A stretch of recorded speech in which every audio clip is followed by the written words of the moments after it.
Chikwereti. Ndipe twangu ndichakunyara kukufambira ndanyara. Zvako izvo muzembwe mharapara nedemo ndichakumhara. Ndipo wako mudzimai rutatu pada zvingatsivana. Ndakazonzwa yava mhere dzakuruma nyuchi mutsapi, asi pandakasvika vana vakati baba vapo vaenda kwamatapi, tengesa kariyazi nzombe ubhadhare mari yangu zvipere. Sawira sei kusatira Chikweretiwe?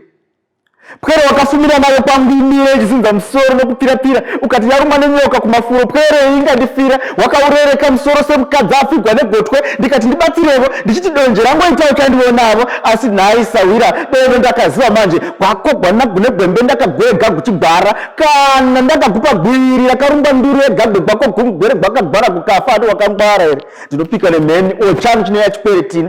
Napamusaka pako nemukadzi handicharipiwi, kungodzitora imomene sadza munoriona muchikuva, ndikabvunza inouya rini unoti inouya mangwana, asi zuro ndakatumira rupwere kuti ndaboko ndanopuwa mambama. Napamusaka pako nomukadzi ndongotongwa, munyuku ngotopeya ndotoziva zvatanga, iye nyama nedoro unongotsapanya, ini ndakazviguma pasi chigare. Sawira ndinopika ini changu shoya Chikwereti, Mambo Guramatunhu, nyanzvi yemanzwi nemusikanzwa achibaya semunzwa, ndapakura unyanzvi monhanzva vanzwi. Mambo Guramatunhu.